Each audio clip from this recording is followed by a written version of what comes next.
Hi guys, welcome to Homeschooling on Mama's Bed. If you're new here, my name is Gwinnell, so glad to have you here.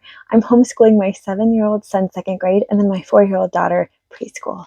Today I'm going to go over the books that I am reading with my kiddos to teach them about the Thanksgiving story. I've broken up this list of books into 3 different categories. So first we have the educational aspect, what happened in Thanksgiving from the Native American perspective and from the Pilgrims' perspective. 2, the gratitude component. So I found books that hopefully incorporate Thanksgiving, but also really incorporate gratitude. And then 3, fun stories around the time of Thanksgiving. All 3 are important in my mind to really embody the importance and the educational aspect of Thanksgiving to my kiddos. So without further ado, let's start with the educational background of why we celebrate Thanksgiving.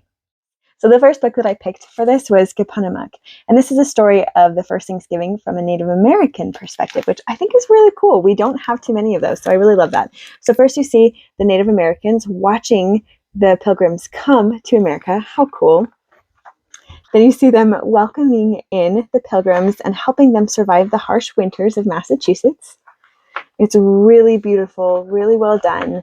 I would say the content is for a little bit older of a child, so probably at least 5. The pictures are so beautiful, but if you're reading it to all your kiddos and you do have some younger ones, they'll love just hearing it as they're playing. My 2nd grader definitely loved this book, and it was a very educational book, so I highly recommend this book. The second book for educational Thanksgiving is The Very First Thanksgiving Day.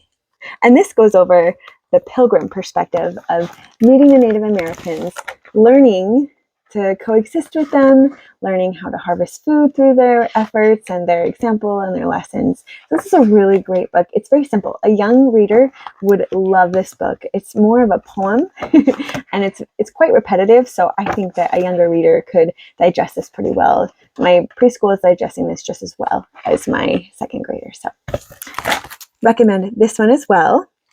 The third historical I would recommend is The Thanksgiving Story. Now, this is a bit of a wordy book, so it's even kind of pushing it with my 2nd grader. There are some pages that don't have any pictures at all, but the ones that do have pictures, there's quite a bit of content for the page. So this I might even hold off until your kiddo is a 3rd grader, 4th grader. My 2nd grader does not mind sitting and listening. We read Magic Tree House books to him all the time, so he doesn't mind not having a picture for every aspect of the story. So this one's okay for me, but just take that into consideration with your kiddos as well. But this one is very informative and gives a great overview of how the Thanksgiving story came to pass. The next educational book that I want to share with you that goes over how Thanksgiving came to be is This is the Feast. This is a really neat book that goes over the whole story, and I actually love this the most because of the pictures. There are words which are fantastic, but I really love the pictures, and they give great detail of what life was like on the Mayflower, how the storms were stressful, how they felt when they finally saw land, what it was like being wintertime and the struggles that came along with that, what housing was like. You can see this is a beautiful book with great illustrations, what it was like to run into Native Americans and how they helped them plant and have harvesting and food and all that comes into that. So this is a really cool book, probably one of my favorites, going over the actual historical Thanksgiving story. Next is Oh, What a Thanksgiving. Something unique about this book is that it is all 3 parts. It is educational in telling the Thanksgiving story, it teaches gratitude, and it is a fictional story about somebody who is experiencing their very own Thanksgiving. So it's about a little boy named David. He goes to school and his teacher is teaching the class all about Thanksgiving. He imagines himself there as the teacher is teaching. And as he comes home, he wonders what it might be like if Thanksgiving was happening in his time, if the time of Pilgrims and such was happening where he was. And he's having a bit of a difficult time putting the 2 together because he knows he celebrates Thanksgiving. But how does that have to do with the actual original Thanksgiving Day? So here he sees himself, he needs to go to the store with his dad, and he imagines himself going to actually hunt a turkey at the grocery store when he's there. And then while he's looking for corn, he's imagining what that might have been like to actually pick corn himself. He's putting himself in the position of an actual pilgrim, and it's really neat to see. I really recommend this. This is creative. This is also historical because it's also teaching you about the first Thanksgiving. And it also points into how he can be grateful for the things that he has, and the feast that his family is putting together is still just as special as the feast the original Pilgrims were putting together. The next book that I want to show you, I really love. It's called Thanksgiving is. And something unique about it is at the very top, you'll see up here it says Thanksgiving is, okay? And the underline here is always different. So this one happens to say harvest celebrations of long ago. And so here it's going to talk about ancient Egyptian celebration of giving thanks. Here it's going to talk about ancient Greece and how they gave thanks. Then we go to ancient Jews, how they gave thanks. And then lastly, it's going to talk about historically medieval English people, how they gave thanks at the end of their harvest season. And then we go into how the first Thanksgiving that we know of today came to pass with the Pilgrims coming over on the Mayflower to America, how the Native Americans helped them, and what that looks like. Then it also goes over how Thanksgiving became a holiday. So here it talks about how President Lincoln made it an official holiday, and then it talks about how we celebrate Thanksgiving in our own homes, which is really cool. It is educational, and just like Oh, What a Thanksgiving really ties modern day Thanksgiving into the historical first Thanksgiving. This one also is going to show how for millennia people have been giving thanks. So this also is a gratitude book. Some of these books really are just a 3-in-1. This is a 2-in-1. This is a gratitude, and this is also very much historical. So I really love this book. Next we have P is for Pilgrim, and this is an interesting book because it goes alphabetically in order, things that talk about the Thanksgiving experience. So here we have D, and D is for drums, dances, and games. And all other Ds that took place, dyes. The Native Americans helped them use dyes to change their clothes.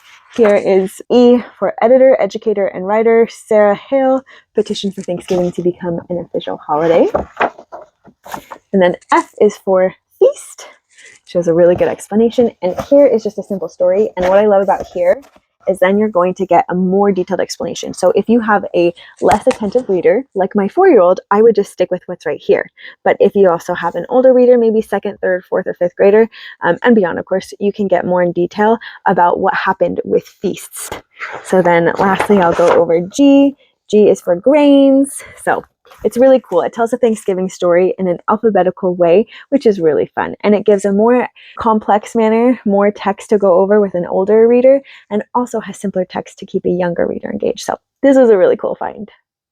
The next educational Thanksgiving book I want to share with you is one of my personal favorites, The First Thanksgiving. And what I love about this is extremely well-rounded in its historical account. I feel like some focus on the Pilgrims and their sailing and then the suffering, but this gives just so much more detail. And I think if you were just to get only a handful of Thanksgiving educational books or just books in general, I feel like this would definitely need to be on that list. So in the beginning, it goes over Squanto, who is a Native American who is kidnapped along with several others under the false pretenses of trading from English sailors in the very early 1600s, well before Pilgrims ever came.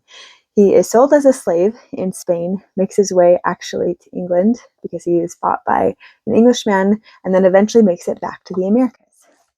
So it gives a brief history of that, not super detailed, but it does give that information. There are other books that I'm going to share specifically on Squanto that will go in more detail about him. But I love that it includes him. I feel like most don't. Next, it's going to go over the Pilgrims, their suffering, not wanting to join the Church of England, but being required to by King James I, and how they navigate that. They then go to Holland, decide that's not the best route for them. So then they decide that they want to go to the new land. Their tough travels, what that looked like, how everybody was affected. And then when they first arrived in Cape Cod, and that didn't work out so well for them, so then they make it to Plymouth. And then it goes over really well the suffering, how they tried to make do, but it was wintertime, they couldn't plant anything, nothing was working, so they actually stay in the ship until spring. And then at springtime, they're forced to move back to the homes that they had built but weren't working out for them in the wintertime. A lot of people had gotten sick, a lot of people died. They were either starving or from the plague, so a lot of people were gone. And thankfully, some Native Americans reach out to them and help them, show them the lay of the land, how to plant, how to take care of everything, and it works out really well. And in the end, then you have this beautiful feast that they have, and how that eventually became Thanksgiving. So this is one of my personal favorites. It's very detailed and also beautiful pictures. Next is Thank You, Sarah. This is a really well done book. It goes over how she made a lot of change. Sarah Hale would write a lot of letters. She would get women involved. She would just use her voice at the time. She was a lady of the 1800s, which they didn't have the biggest voice, but it shows that she didn't let anything stop her. She realized that Thanksgiving was a dying holiday by this point. So it's 200 years later. Nobody's really celebrating it, only people on the East Coast, which I did not know that prior to reading this book. So she petitions politicians, local governments, etc., to have Thanksgiving be a formal holiday. And a lot of local leaders are listening. And so now she decides that she wants to work on the president, and president after president she's denied. They just don't see the point of Thanksgiving being a national holiday, which is something she really wants. But then the nation's extremely divided with the Civil War, and President Lincoln finally is the first after I think like 5 or 6 presidents who says, yes, I think a national holiday of giving thanks is a very important thing. I think this will help our country heal in a lot of ways. So Abraham Lincoln officially makes Thanksgiving an official holiday in 1863, and it is predetermined at that point that the 4th Thursday of November will forever be Thanksgiving. So how cool that the reason that we still celebrate Thanksgiving is because of Sarah Hale. So I highly recommend this in your educational component of Thanksgiving books. Next is T is for Turkey. This is cute. This is another alphabetical book, just like P is for Pilgrim, T is for Turkey. It's very, very similar. Different book for sure, but similar alphabetical element. I'm not going to go over all of them, but it chooses a concept for A, B, C, D, etc. And this is beautiful as well. I think I like this one better than I like the P is for Pilgrim, but both are very different in their own ways, and you can decide for yourself which one you might prefer. But anyways, beautiful. The text here is a lot simpler.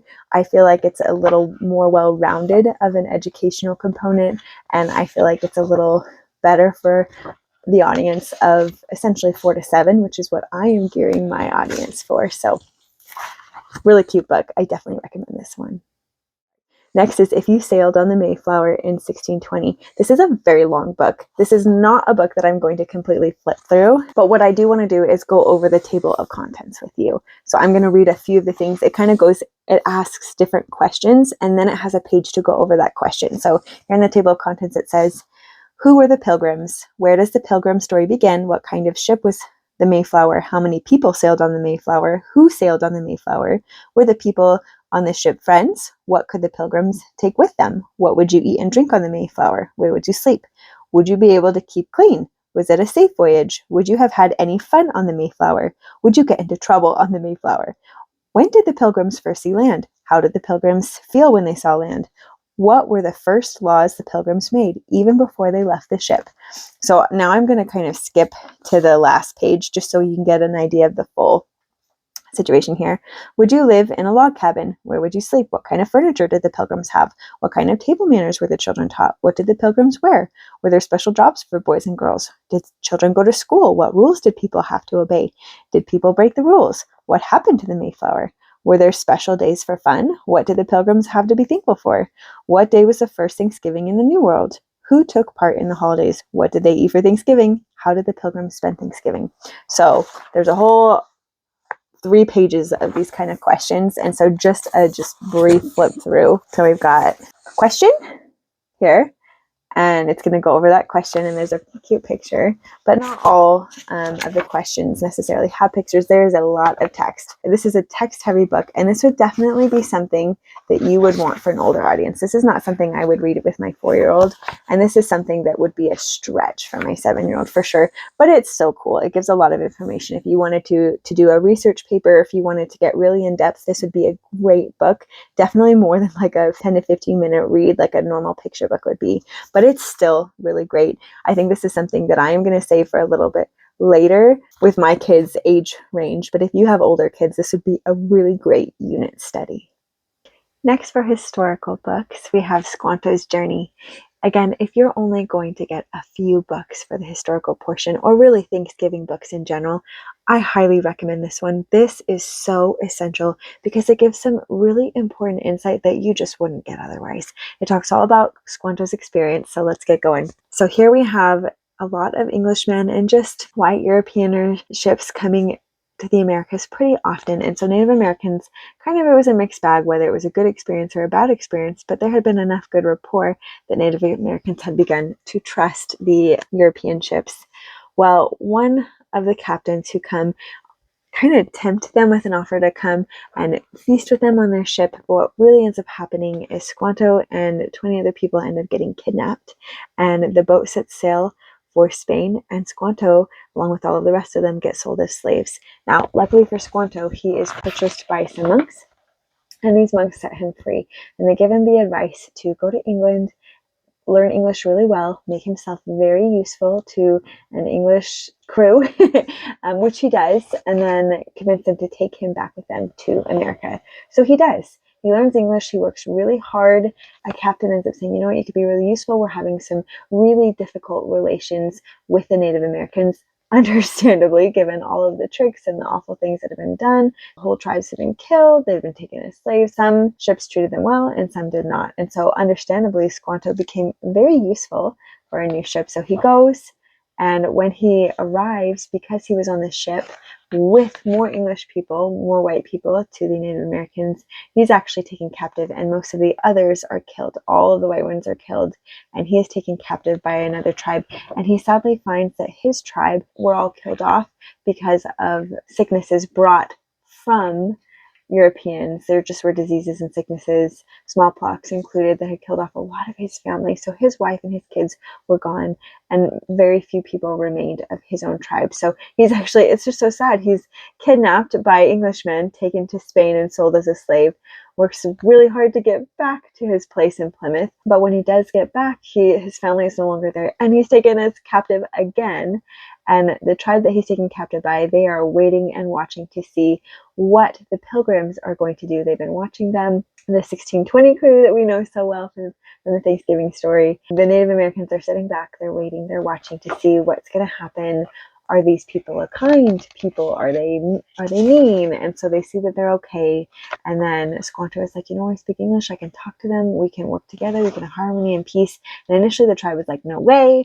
But eventually the tribe says, okay, sure. The tribe leader says, yeah, you can go investigate, and then you can make peace. And Squanto does. Squanto's able to earn their trust. This is his native land. So he shows them how to fish, how to hunt, what grains to grow.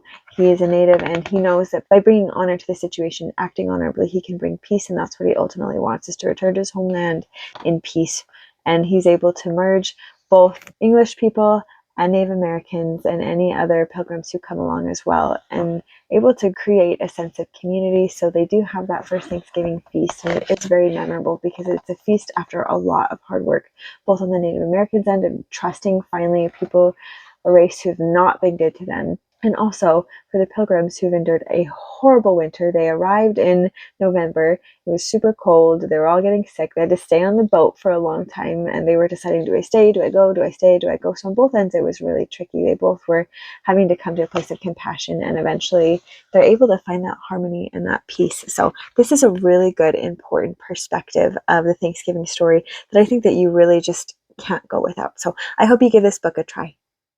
Now, I've got two more books that technically fall under the story category, but I am going to put them under the historical category just because they have a lot of historical components to it. The first one is Magic Treehouse, and this is called Thanksgiving on Thursday, so it's book number 27.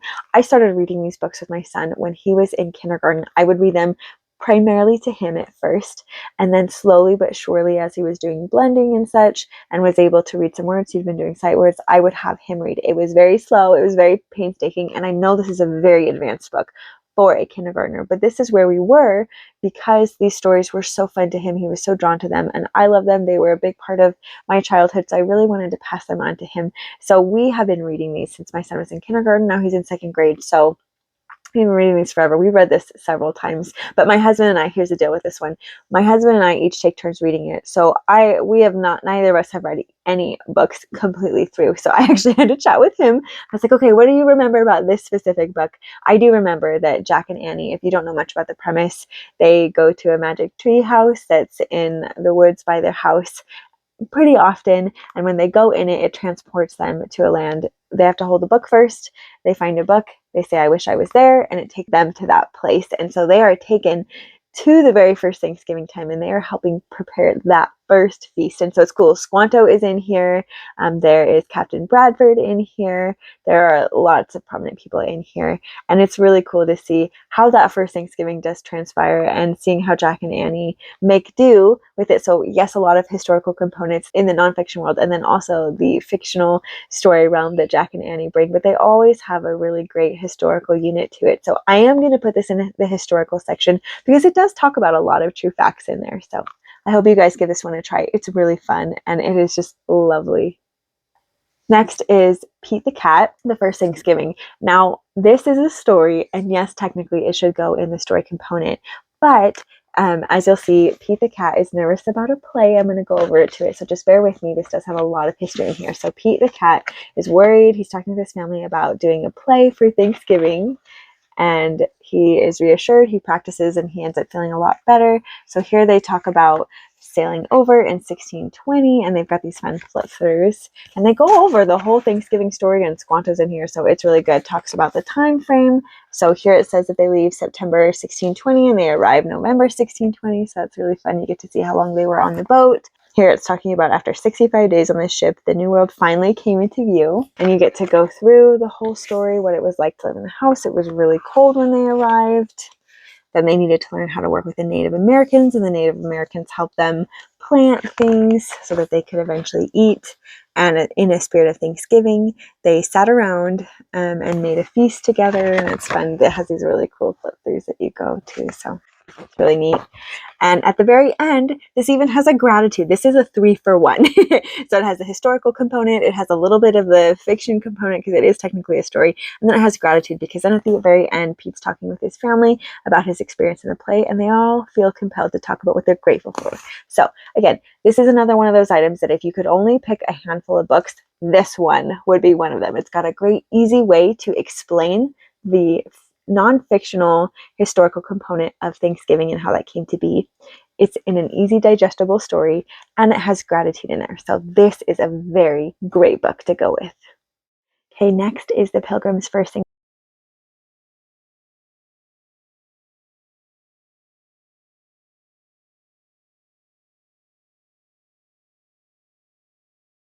Pilgrims are so excited because when they hear that shot, they know that their fathers have shot something for them to eat, and they're very grateful for that. And then it goes over how a year earlier they had just arrived to Plymouth and they were really struggling. Then it goes over the treaty made between Squanto and some other Native Americans and the Pilgrims governor, and the peace that they were able to come to. And then it shows how Native Americans were able to show the Pilgrims how to till the land, how to grow, how to even put fish in the soil to help things grow better. They knew the lay of the land, and so the Native Americans were very generous in teaching the Pilgrims how to survive the harsh winter months by preparing way in advance. And then it goes over the Thanksgiving feast, how they celebrated for 3 days. The Pilgrims shared all the food that they were able to grow thanks to the Native Americans. Kids were helping. And then the Native Americans even showed the Pilgrims some of their traditional dances and their ways of honoring their feasts as well. So it's really cool, something unique to the story. I know I've showed a couple stories already where Native American point of view and Pilgrim point of view is in the story. Something unique to this book specifically is they have a timeline with pictures, which I think is really neat. And additionally here, they have a few myths that have been busted. They have a glossary to go over some terms if your kids are unfamiliar. And then over here, they have additional books that you can read. I love it when books do that, when they're like, oh, hey, look, there's some great ones. So in fact, we've actually gone over these, the Pilgrims and the First Thanksgiving. I've already reviewed this one. And this is the feast. I have not read yet Giving Thanks, the 1621 Harvest Feast, but that's another good one. I just haven't had my hands on that one just yet. But I love that it recommends other books that are really helpful. And then internet sites that you can go to. I find that back section really helpful and really informative to learn more. So this is another really great option. One of the ones that if you were only going to do a few, this would be really good. And this would be a fantastic historical book for a younger reader. I would even read this to my pre-K daughter, my 4-year-old, so that she could understand a little bit better. This is something that she could pick up. This is not too intense, too in-depth of any sort of subject that she couldn't understand this. She would definitely learn a lot in this book. Why I'm recommending it is it's something that you can get more bang for your buck, if you will. It can spread across a larger audience. So hope you give this one a try.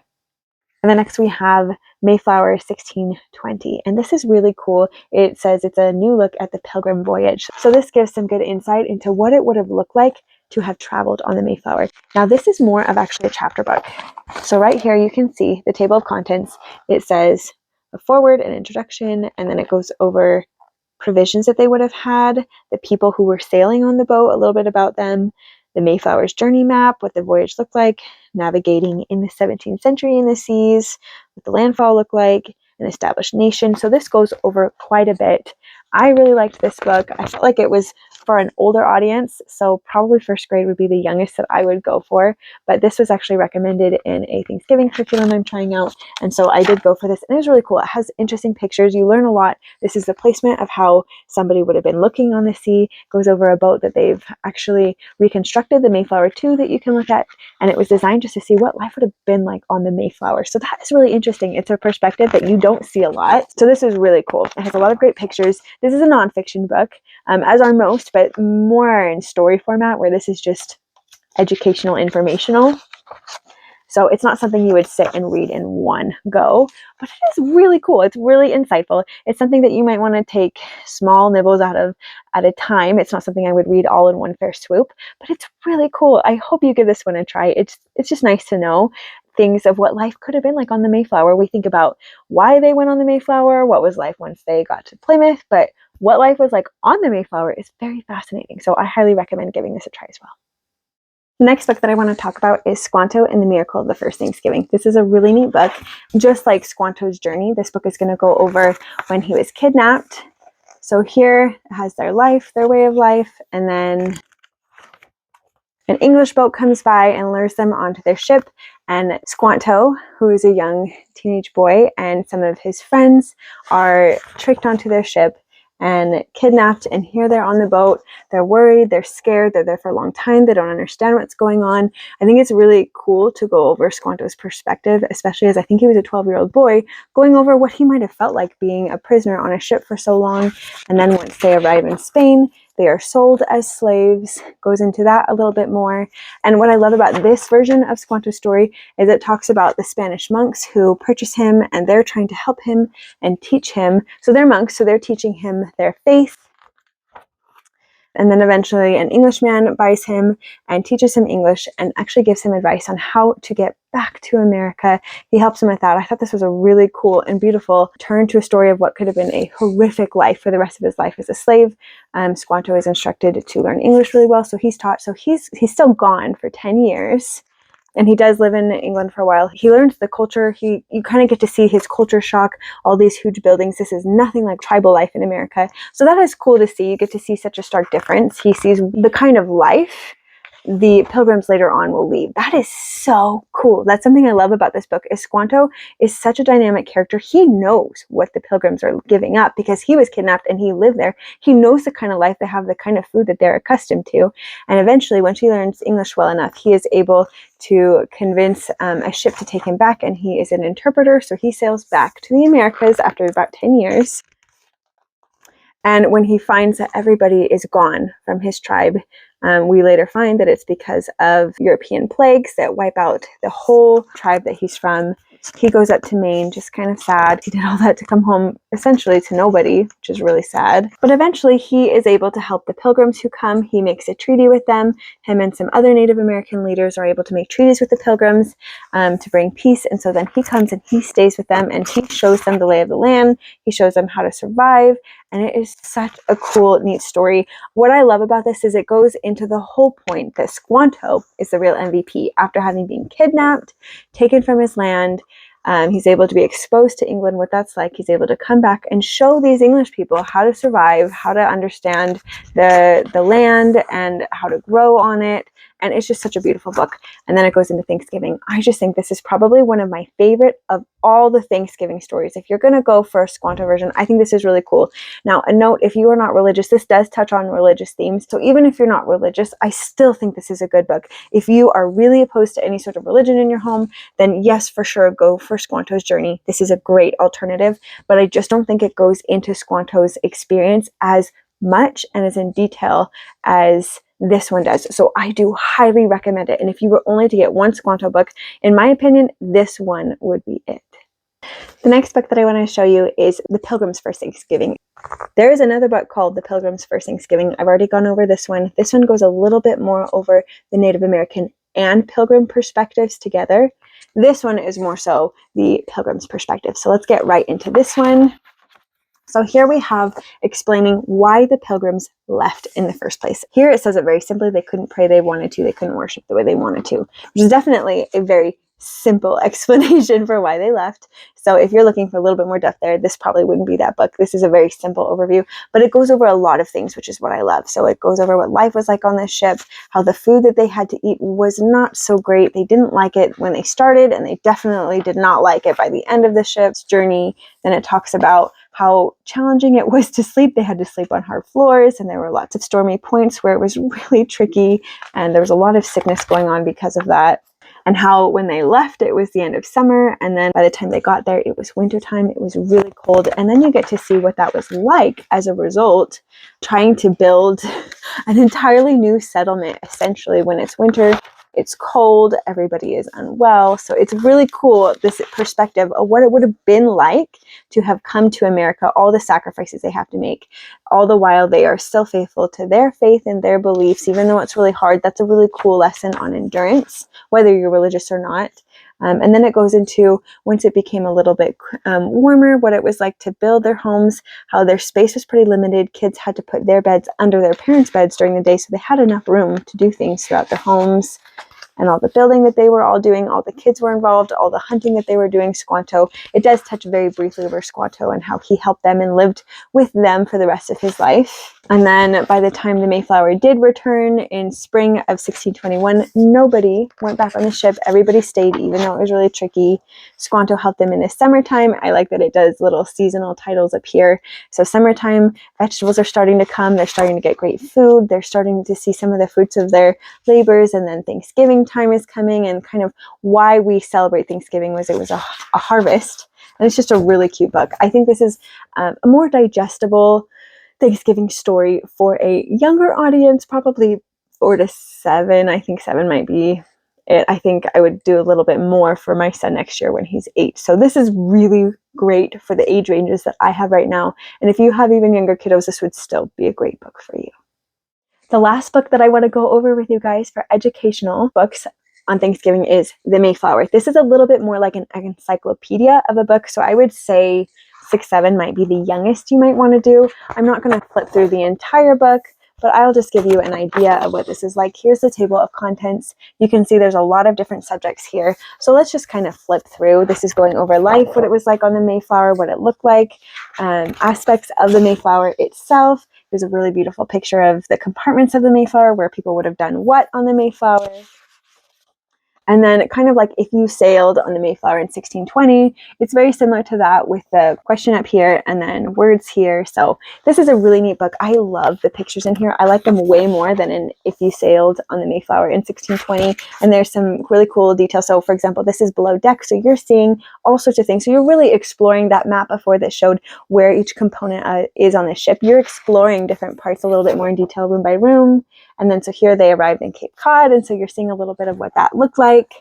Really beautiful, like I said, very encyclopedia-esque, but lots of beautiful pictures within it, encyclopedia as information. So it's still going over Thanksgiving, forging a friendship with Native Americans. So you're still getting the story of Thanksgiving with a lot of detail. So if you have an older reader who is able to get a lot more of the story, this would be it. I think that this was a little bit old, to be honest, for my kiddos, but it was still fun for me to look through. So I would probably say 7 to, I don't know, 10, 11, 12 even. This is a better audience for that. But it was still so cool. My son loved looking through it, he does like encyclopedias. So it wasn't a miss by any means. It was still a hit. It just like he would not have read the entire thing cover to cover. Like I know my niece would, who is presently 11. So it's still really good. I still recommend it, just maybe not for a young audience. Okay, guys, that is it for educational books. And now let's go on to the next category, which is gratitude. Okay, category number 2 is gratitude, and this is a really important topic in my household. My husband and I want to teach our children and demonstrate for our children that no matter what is or isn't happening, we can be grateful and we can have a good attitude.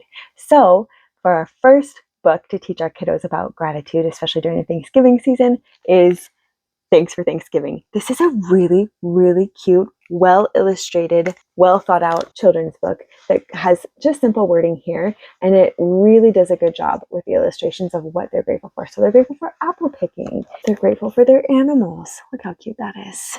They're grateful for dress up, playing outside as a family, snuggling with Mama. Mama's out there. I'm sure your heart's melting. It's so cute. Playing with Dad, how sweet, and so much more. It's so cute to see all the things that this author was able to captivate in this book. I highly recommend. It's probably one of my favorite books to teach my kiddos about gratitude. Next is I Am Thankful, and it goes along the same lines of the last book that I just showed you. This one has even simpler wording, so it's even better for a younger audience. So for my 4-year-old daughter, this would be a fantastic book to reach her level with the illustrations, but also the words, the examples that they select of what to be grateful for. For example, here, I'm thankful for my yummy lunch, a cheese sandwich and carrots to munch. It's really cute. So getting down to food, parts of our body, our parents, it's a really great book along the same lines as the last book that I was just talking about, but for a little bit younger of an audience. The next book is a fun, silly way to educate on gratitude, and it is Grateful Ninjas. This is really fun. My son loved this, and it's not irreverent in any way. It's just silly. It's a fun way to incorporate and teach gratitude. So I really recommend this one as well. It was fun for me to read. It was fun for my kiddos to read. And it's always nice to break it up. Book learning doesn't have to be super serious. We can have our serious moments for sure. They have a time and place. But fun and laughter and enjoyment, that's kind of when the lessons really stick, either through a deep emotional connection or a fun connection. That's when we remember things. So I think it's really important to gravitate towards silly sometimes as well. And this is a great option for a silly gratitude book. Lastly is Pearl and Squirrel. Now, these are two animals that live in the wild. This doggy just happens to be a wild dog. He doesn't happen to have a home. And squirrels, they live in nature. And it's about these animals who are living their best life outdoors and enjoying things. There's a guy who comes and feeds them, which is really nice. And they're having so much fun until it starts to get stormy and rainy, and they get really sad. And though they were working really hard to be grateful, it got hard to be grateful because now they were all wet. It wasn't so fun. They went back to their cardboard box that they were living in, and they were trying so hard still to be grateful, which breaks your, it just kind of breaks your heart that they're trying to be grateful and they're in a wet box that's crumbling and it's just not protecting them very much. But I love that the emotional resilience this book is trying to teach, to still find something to find joy in, even when things are really tough.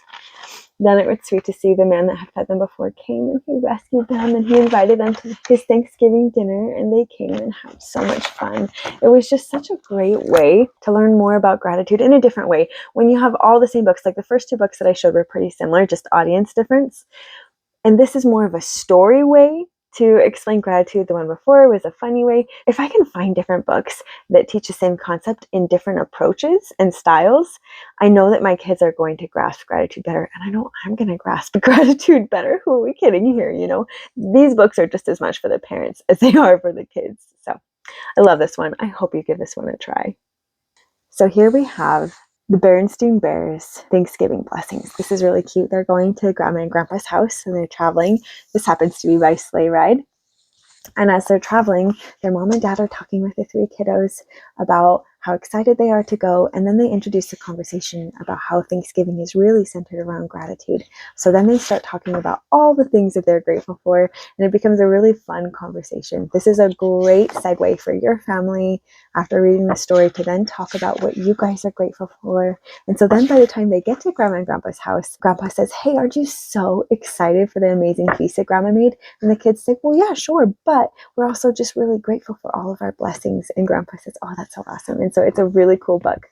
I definitely recommend this to help segue not just education into the holiday of Thanksgiving, but gratitude into Thanksgiving as well.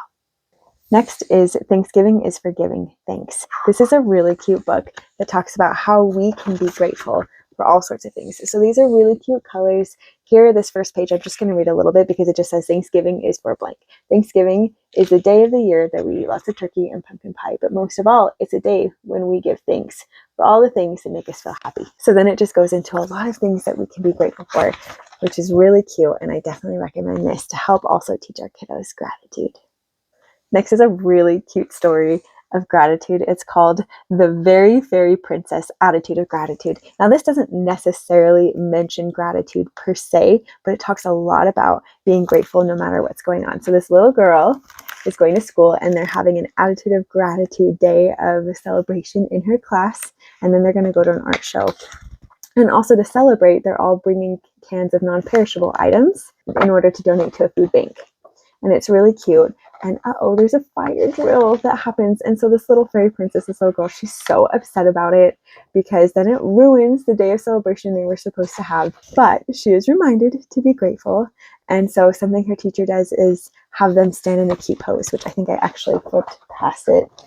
So the teacher says, okay, I'm going to put your arms like this and this and this. So they're on the field in this fire drill. And the teacher puts them in special poses with their arms and legs. And they say, well, what's this for? And he says, you'll see later. It's really cute. Just wait. So then after that, they go to their art show where they all created different art pieces and they're all going to look at them. And a boy makes fun of her art piece, which is one of the traditional Thanksgiving cornucopias. And a boy makes fun of her poster. So now she also isn't grateful and she's really sad. She's having a crummy attitude because someone made fun of her art. And the teacher explains how good it is, and also it was sideways. And her teacher says, you know what, this actually looks really cool. And he builds her up. And she said, okay, I can be grateful. I can be grateful. And it's talking a lot about emotional resilience here too, which is really helpful. Gratitude and resilience, I find, often go hand in hand. Then you get to see what everybody's poses means. When they get back to their classroom, it said, thank you. Really cute way to incorporate gratitude, even during a fire drill when it was noisy and all the plans were ruined that they were excited about. So then she gets home and is having dinner with her family, and she talks all about her day of attitude of gratitude at school. And then her family is inspired and they start talking about gratitude and the things that they love and are grateful for. So you can see how easy gratitude just spills into our lives when we talk about it with our kids. So again, not necessarily a Thanksgiving theme here, but very heavy on gratitude, and I love it. I thought this was a perfect pick for this time of year. And then we have A World of Gratitude. This is a really neat book. This is a nonfiction book about gratitude, and I'm actually going to show you the table of contents because it's an educational book on gratitude, and I'm just going to read through a little bit of the contents and then show you the pages. So it talks about the power of thanks, gratitude signs and symbols, how to say thank you in North America. So let's point to that. So this has the power of thanks. And it's very wordy. It's a very educational book. Then we have gratitude signs and symbols here. Then we have how to say thank you in North America, gratitude facts and customs, how to say thank you in South America, thanking nature, how to say thank you in Europe, thanking people, how to say thank you in Asia, famous thank yous, and it just goes on. This is a really cool educational book on gratitude, and it was so fun to read through these things with my kids. It definitely opens up your eyes to different cultures and different ways people have of saying thank you, and it's not going to be the same in every culture. So I think that's really important to teach our kids that just because they receive gratitude in one way doesn't mean another person is, and so to just be open-minded to figure out different people's needs and how to fill them. So hope you guys give this one a try as well. Next for gratitude, I have Elmo's Best Thanksgiving Ever. Now this story starts out with Elmo waking up and it's raining, and Elmo is devastated because that means that he can't spend Thanksgiving outdoors like he and his parents had planned. And his parents say, well, why don't you go find your friends and ask them what they're grateful for? That'll help lift your spirits. So he talks to Oscar, and Oscar talks about what he's grateful for. And then he goes and talks with Abby down the street, and she talks about what she's grateful for. And then he goes and talks to Ernie and all his friends, and it's so cute. You see that his spirits are lifting, and he's finding that, you can be sad and you can be grateful at the same time. And the more he's with people, the more he realizes that that connection really helps remove the sadness, and it helps heal that, and it helps us point back to gratitude. And by the end, he's just so grateful that he gets to spend Thanksgiving with his friends and his family, and he's less concerned about the condition. So that's a really cool way to teach gratitude to our kiddos and to help us go from sad, and it's okay to feel those feelings, but then it's okay to connect with people and let that connection heal us and bring us back towards gratitude. Isn't it so powerful for us, even as adults, when we're really bummed about something and then we just change situations, change the pace, and then you find yourself with people and you're not as bummed about something. Your attitude can flip when you just kind of shift gears a little bit and go into a different situation, and you find your moods just lifting a little bit better. If you're in your room by yourself and you're kind of sad or frustrated about something, and then you go on a walk and say hi to a neighbor and get in a conversation, or go see a friend, and just that change of scenery just makes everything so much better. So It's a great lesson to teach our kiddos and ourselves for Thanksgiving.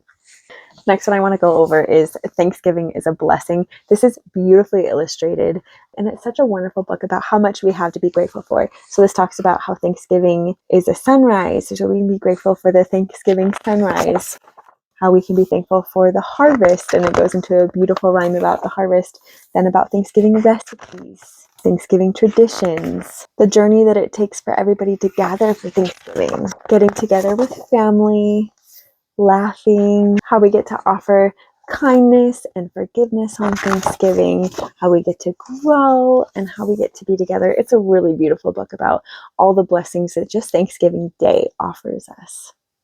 Next, for the gratitude component, I have 3 board books that are more targeted for a younger age. So here we go. First, we have the Berenstain Bears Thankful for a Family. So this is cute. The family is sitting around the table for Thankgiving, and they're just going over different things that they're thankful for.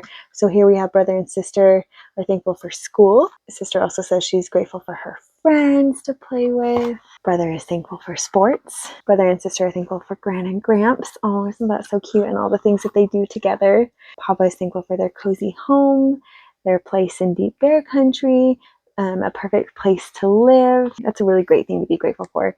Then we have Mama is grateful for the view. So it's really cute. It's a great way to introduce the subject of gratitude to a younger audience. And I know that my 7-year-old son will still enjoy this book, but this is going to be primarily for my 4-year-old daughter.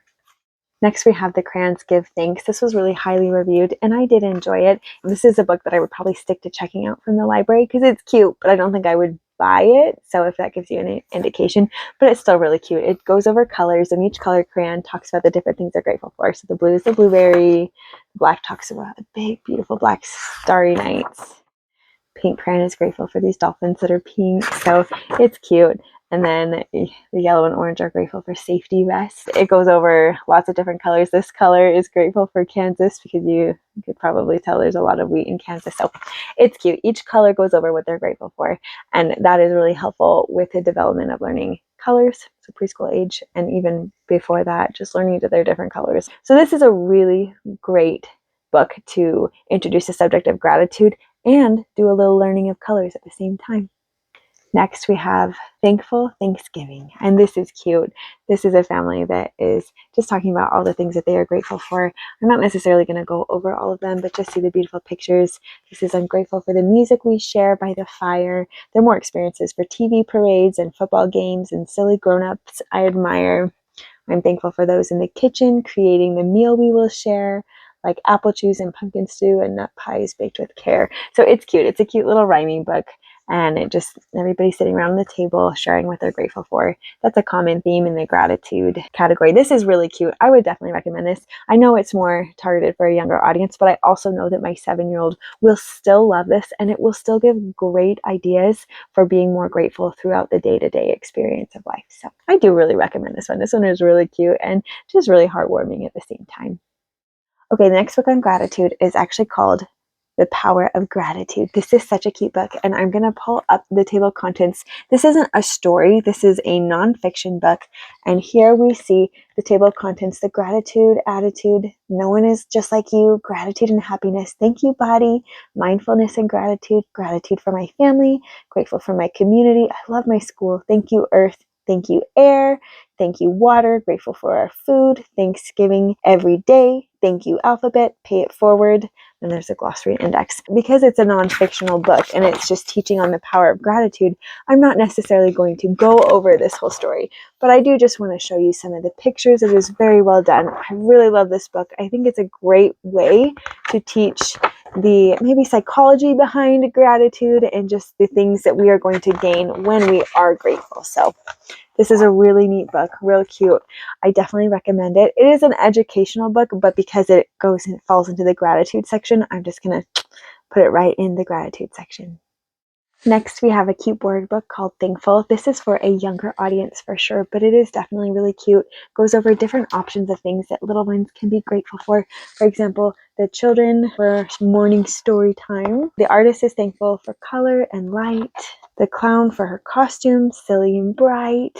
So you can see this is a cute younger audience book. This is something that I think at the very oldest, I would have my pre-K daughter read this book. So this is a younger audience. If you're looking for a gratitude book, if you're not really sure how to introduce the concept of gratitude to a younger kiddo, this one was a really great option. Okay, the third category that I want to share with you of books are fun fictional stories of how different people celebrate Thanksgiving. I think that's actually really important to teach our kids that there are different ways to celebrate than the traditions that our family hold. And that can prepare them better for life. For example, when they get married, it's not going to be such a shell-shocking experience, right? They're going to go into different situations. Maybe they'll celebrate Thanksgiving with a different family member one year, or maybe some friends if they get invited, different opportunities to do different things. Whether that's a holiday or just anything, they'll get to understand that different families are going to operate differently, and that's okay. I think that's a really important lesson for kids to learn. So the first book that I want to share with you that is a beautiful story and celebrates Thanksgiving in such a different way is Thanksgiving in the Woods. In this story, you get to watch a young family preparing to go to the woods to celebrate with friends and family Thanksgiving. What a cute idea. So they're packing up the car, they're driving away, they're finding the perfect spot, setting up the food, they're all putting the tables together, going on hay rides with the truck somebody brought, and now they're getting ready to start eating, and it's really fun. Once everybody finishes eating, they have this big campfire that they roast marshmallows on, and they have such a lovely time celebrating Thanksgiving together. What a fun, unique way to do that. This is so cool, and I was so excited to share my kids. They loved this. They definitely wanted to do something like this. So it was fun. It opened our family's eyes to another way to celebrate Thanksgiving. The next fun book that I want to share with you is Over the River and Through the Woods. So in this book, this family is traveling to Grandma's house over the river and through the woods. It's a really sweet story. It's more of a poem, and it's really neat. And then they finally get to Grandma's house, and Grandma cannot wait to celebrate with them. So this is a great book to show how some people need to travel to other families, while my family doesn't. Some families travel to go celebrate Thanksgiving with other people. So what a good way to teach your children that. The next story that I want to share with you is called Sharing the Bread. This is a really unique story, guys. This is about a family in the 1800s preparing a Thanksgiving dinner. And while the food itself is not all that different, it's really fascinating to watch how they put together their food. You can see we have an old stove over here. The clothing that they're wearing is different. The work that's involved to put their meal together gave me so much gratitude and appreciation for all the modern conveniences that we have. You can see how everybody's working really hard together. It's not just one person. Everybody's pulling their weight, and they sit down and eat this wonderful feast. Similar food, honestly, but it made me so grateful at all the modern conveniences that we have. And that naturally passes on to my children as I'm like, oh my gosh, that's amazing. I'm not just going to think that in my head. I'm going to use that as a teaching opportunity with my kids to say, wow, aren't we so blessed to have electric stoves that don't completely heat up our house to the point where we are all sweating terribly, that we have electric hand mixers, mixers so that we can mix anything we need to, like whipped cream if they were going to put that on their pie, or, I use a stand mixer or even a sieve to make my mashed potatoes, things that they just didn't have at the time. So this is a great book for exploring how older centuries accomplished Thanksgiving and being grateful for what we have today. Super recommend. Okay, next in category 3 is Thankful Fall Fun. This isn't necessarily Thanksgiving, but it's Thanksgiving inspired, because if you know Peppa Pig, you know that she lives in the UK and they do not celebrate Thanksgiving in the UK. So what it does is the family invites friends and family over for a potluck, a fall potluck. So instead of Thanksgiving, they're calling it a fall potluck. And they're preparing for a potluck, which is really cool, seeing that Peppa is helping her grandma make apple pie. And so near the end, they all gather with their feast and they all talk about what they're grateful for. So I still think this is a very appropriate Thanksgiving book. It's not Thanksgiving named, that's not mentioned anywhere, but it's a great way to teach our kids that Thanksgiving is observed everywhere in the world, just differently, and different cultures have different way of showing their gratitude in different seasons. So hope you give this a try. The next story that I wanted to share with you is I know an old lady who swallowed a pie. Now, I'm going to flip through this just so you see the pictures, but if you are familiar with the story, I know an old woman who swallowed a fly. It's very similar. So she swallows a pie and then lots of rhyming, lots of cute things, and then swallowing more and more and more and more. So I'm not going to go over the story of this one too much just because it's a very well-known and loved story, just as the Thanksgiving edition. So this is a fun one if you want to give that a try. The next story that I want to share with you is called Stone Soup. Now, this book is not necessarily a Thanksgiving book, but the themes in here, community, the importance of sharing, are so important during Thanksgiving time. So, without further ado, I'll get into what the story is about. It's about 3 soldiers who are very hungry. They've been walking for a long time. They are seeking refuge. They're seeking food. They're seeking shelter. So they go to a village, and all the villagers are hiding all their stuff, because I'm imagining it's Depression era where food is scarce and they don't have a lot. So when soldiers come through, they just kind of hide stuff. It's kind of sad, but that was the reality of that time. And as these soldiers go and ask at each house, they're turned away. So they continue to ask, and when they find that nobody is willing to take them in, they get really creative. They say, well, you know what? Why don't we try and make stone soup? So what they do is they ask if anybody has a really big pot.